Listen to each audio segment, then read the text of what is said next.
Well, after close to a decade of waiting, we have finally received a book with all the information about Barack Obama. It might have been good to know before he was elected president. The book is called Rising Star. It is an exhaustive 1,000-page look at the former president's life prior to being elected. David Garrow is the book's author, and he joins us now. Mr. Garrow, thanks a lot for coming on. Thank you. So the question is, I guess there are many questions, but you found material in this book not previously uncovered during his entire presidency, his years in the Senate, the fact he was the subject of a number of books. Why did it take you to find this? It's remarkable, Tucker, that someone could twice be elected president of the United States, serve 8 years, and huge pieces of his earlier life remained undiscovered. And it's not just a girlfriend. It's his closest intellectual companion, his closest friend from Harvard Law School, the person who actually helped edit his autobiographical memoir, Dreams from My Father. It's remarkable that journalists didn't do this basic legwork back in 2007, 2008.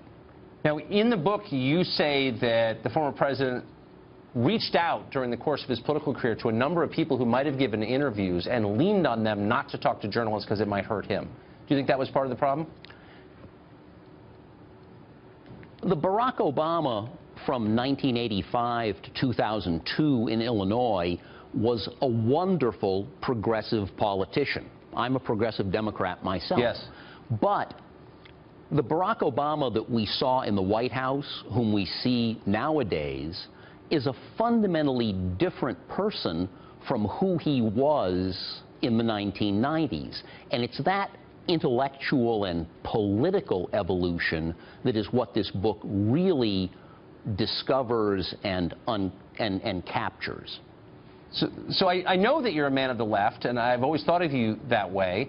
And with that in mind, I was struck by the epilogue to the book, the 40 or 60 pages at the end, where you sum up what you've learned about President Obama. And I think it's fair to call it very negative, very tough on him. Are those judgments that you made after collecting all the evidence, and were you surprised to reach that conclusion? I was surprised at how the Obama presidency turned out. And it is a critical epilogue from the perspective of a progressive Democrat. When Barack was in Illinois, he was an outspoken proponent of single-payer health coverage, an outspoken critic of the Patriot Act and the intelligence community and the CIA. So the Obama that we have seen as president has been a dramatically different person. Up through 2002, Barack lived a very modest, humble, middle-class life. Now here we are in 2017, and we see him hobnobbing with celebrities and musicians and billionaires, getting $400,000 a speech. He's a very different person today from whom he was from 1985 through 2002, and that's what this book explains. So I think it's fair to say you've looked at him more closely than any living person, perhaps other than his wife. And you reached the conclusion in the epilogue that he is, I think I'm quoting pretty much more or less exactly what you wrote, a hollow man. That you're not sure what's at the center of him. As a progressive Democrat, I'm disturbed and perplexed that he has changed so dramatically over the last 15 years. We look at his record back in Illinois in the 1990s up through 2002, you would think we knew who he was, but he has turned out to be a different person than we would have projected. Do you think he's a good person? He was certainly a very good person from 1985 till 2002, but the desire to succeed, the desire to win, the need to become president changed him, fundamentally changed him, and that to me is a fundamentally sad story.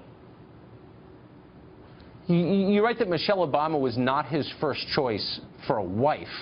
Explain the criteria he used to make that decision on who to marry.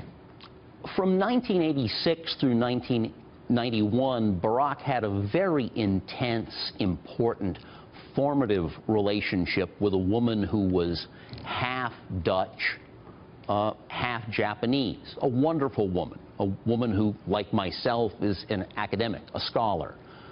Journalists never discovered her back in 2007, 2008, though anyone could have by walking into the library at the University of Chicago and looking who else lived at Barack's address. But it's not just her.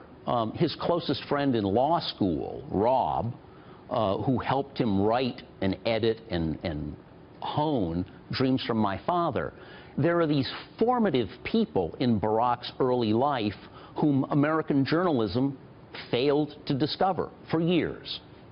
But it seems like at key points in his life, Obama made decisions that were not human decisions. He seemed to make decisions based on political calculation going back a long time, including on who he married. And there's a coldness, and I'm not being political in this. I mean, that's really what comes out in your pages, a coldness at the center of the guy that's really striking. I think there is an ambition, a deep, profound political ambition, which Barack articulated as early as 1987 to the people with whom he was closest then. And that ambition was a formative part of his life. His joining Jeremiah Wright's Trinity United Church of Christ was a part of that, too. So last question, you describe yourself as a progressive, as a liberal, as a man on the left. The New York Times just attacked your book savagely in a review, and their main problem appeared to be that you criticized Saint Obama at the end of your book. Now, given that your book has this critical assessment at its end, are you surprised that the left can't deal with that, apparently? I think in today's culture, in today's politics, Tucker, unfortunately, we sometimes see partisanship trumping, a verb I like, trumping professionalism. I'm an academic, a scholar, a historian.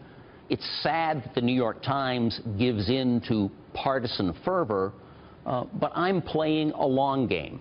I'm a scholar, and this book will be the authoritative account of Barack Obama's pre-presidential life, I believe, for decades to come. That is without question true. And good for you for doing all the work required to produce it. David, thank you. Thank you, Tucker.